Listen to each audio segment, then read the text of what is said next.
நம்ம date paper 1 and paper 2 எழுதக்கூடிய டீச்சர்ஸ்க்காக 8th standard புக்ல இருந்து நம்பர்ஸ் அப்படின்ற டாபிக்ல இருந்து இன்னைக்கு நம்ம மேக்ஸ் கொஸ்டின் பார்க்க போறோம். ஸோ வந்து ரொம்ப ஈஸியா இருக்கும்.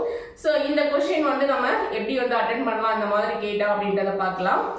-7 என்ற எண்ணானது விகிதமுறு எண்ணா அப்படின்னு கேட்கிறாங்க. விகிதமுறு எண் அப்படி ரேஷனல் நம்பர் அப்படின்னு சொல்லுவாங்க. ரேஷனல் நம்பர் அப்படின்றது வந்து என்ன அப்படின்றது தெரிஞ்சுக்கோங்க.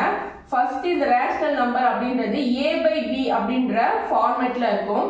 சரிங்களா? a/b அப்படின்ற ஃபார்மேட்ல இருக்கும். பாருங்க இங்க -7 இருக்கா, -7 இருக்கு. இதுக்கு கீழே என்ன இருக்கிறது அர்த்தம்? 1 இருக்கிறது அர்த்தமா? சோ அப்ப இது வந்து பாத்தீங்கன்னா ஒரு ரேஷனல் நம்பர். டினாமினேட்டர் வந்து ஜீரோவா இல்லாம ஏதாவது ஒரு நம்பர் இருந்துச்சு அப்படின்னாலே அது என்னதான் ரேஷனல் நம்பர் தான். சரிங்களா? இந்த ரேஷனல் நம்பர் அப்படின்றது a/b அப்படின்ற ஃபார்மேட்ல இருக்கும். சரிங்களா? இப்ப இந்த -7 அப்படின்னா இது கீழே இருக்கிறது 1 இருக்கிறது அர்த்தம் இல்லையா? அப்ப -7/1. சோ அப்ப இந்த ஃபார்மேட்ல இது இருக்கு. அப்ப இது வந்து ஒரு விகிதமுறு எண்ணா, இது வந்து ஒரு ரேஷனல் நம்பரா அப்படின்னா எஸ் அப்படின்னு சொல்லி நம்ம டிக் பண்ணிடலாம். சரிங்களா? இதுல a மற்றும் b, ஓகேவா? a-ம் b-யும் முழுக்கள் அப்படின்னு சொல்றாங்க. Integers, 0, negative numbers, positive numbers எல்லாமே சேர்ந்து வர்றதுதான் இன்டிஜர்ஸ், முழுக்கள் அப்படின்னு சொல்றோம். சரிங்களா?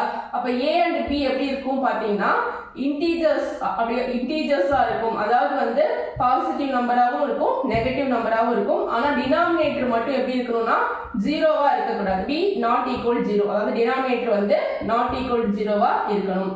சோ அப்போ இந்த ரேஷனல் நம்பர்ஸ் அப்படின்றது வந்து பாத்தீங்கன்னா இயல் எண்கள், முழு எண்கள், முழுக்கள், பின்னங்கள் எல்லாமே ரேஷனல் நம்பர்ஸ், விகிதமுறு எண்கள் அப்படின்னு சொல்றாங்க. இயல் எண்கள் அப்படின்றது 1 2 3 அப்படின்னு சொல்லிட்டு 2 3 அப்படின்னு சொல்லிட்டு இன்ஃபினிட்டி வரைக்கும் போகும் இல்லையா? சோ அதுதான் இயல் எண்கள் அப்படின்னு சொல்றோம். அப்போ 1ல இருந்து ஆரம்பிக்கக்கூடிய இயல் எண்களும் ரேஷனல் நம்பர்ஸ் தான், விகிதமுறு எண் தான். முழு எண்கள் அப்படின்றது 0ல இருந்து ஸ்டார்ட் ஆகும். சரிங்களா? 0 1 2 3 இன்ஃபினிட்டி வரைக்கும் போகக்கூடிய முழு எண்களும் இயல் எண்கள் தான், ரேஷனல் நம்பர்ஸ் தான். முழுக்கள் அப்படின்றது வந்து 0, அதாவது 0வும் வரும், நெகட்டிவ் நம்பர்ஸும் வரும், பாசிட்டிவ் நம்பர்ஸும் வரும்னு சொல்லியிருந்தோம் இல்லையா?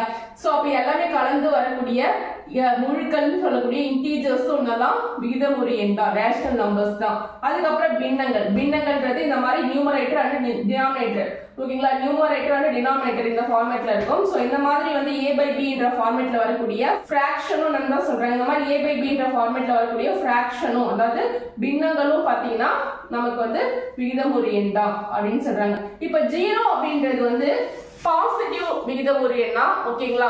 பாசிட்டிவ் ரேஷனல் நம்பரா இல்ல நெகட்டிவ் ரேஷனல் நம்பரா அப்படின்னு கேட்டா பாசிட்டிவ் ரேஷனல் நம்பரும் கிடையாது, நெகட்டிவ் ரேஷனல் நம்பரும் கிடையாது. அதாவது மிக விகிதமுறு எண்ணும் அல்ல, குறை விகிதமுறு எண்ணும் அல்ல. சோ இந்த வீடியோ யூஸ்ஃபுல்லா இருந்தா மறக்காம சப்ஸ்கிரைப் அண்ட் லைக் பண்ணுங்க, உங்க ஃப்ரெண்ட்ஸுக்கும் ஷேர் பண்ணுங்க.